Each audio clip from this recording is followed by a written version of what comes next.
ముందుగా మన power star Pawan Kalyan గారికి వెరీ హ్యాపీ బర్త్డే. ఫస్ట్ ఈ రోజు కళ్యాణ్ గారి బర్త్డే స్పెషల్గా పోస్టర్ని రిలీజ్ చేశారు. ఓజస్ గంభీర పోస్టర్ చాలా బాగుంది. ఆ పోస్టర్ ప్రకృతి అయితే ఇప్పుడు వచ్చిన గ్లిమ్స్ ప్రళయం అని చెప్పుకోవాలి. కే ర్యాంప్ ఉంది. గ్లిమ్స్ గురించి ఒక మాటలో చెప్పాలంటే రక్తపాతాలు కావాలంటారా మీకు, సెప్టెంబర్ 25న చూపిస్తానని సుజిత్ గారు అన్నట్లే ఉంది. లిటరల్లీ ప్రతి షాట్ కి ఎవ్రీ బిట్ ఆఫ్ మ్యూజిక్ కి గూస్ బంప్స్ వస్తున్నాయి.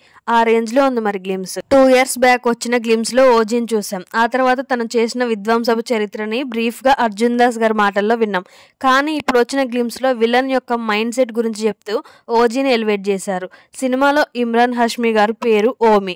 లుక్స్ టూ గుడ్ ఉన్నాయి ఓమి గారివి.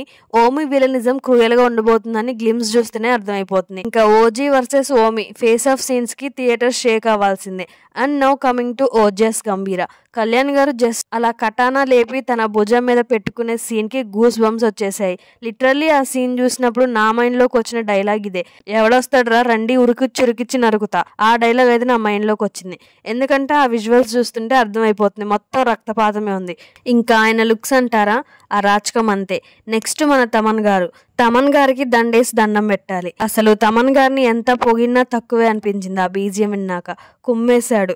ఇంకా గ్లిమ్స్ విజువల్ క్వాలిటీ అయితే అదిరిపోయింది. ఇంకా మన సుజిత్ గారు వదిలే ప్రతి కంటెంట్ తో హైప్ నెక్స్ట్ లెవెల్ కి తీసుకెళ్లిపోతున్నారు. సెప్టెంబర్ 25న ఫ్యాన్ బాయ్ సంభవం చూస్తారు. రెడీ అయిపోండి. జై పవర్ స్టార్, జై ఓజీ, జై హింద్.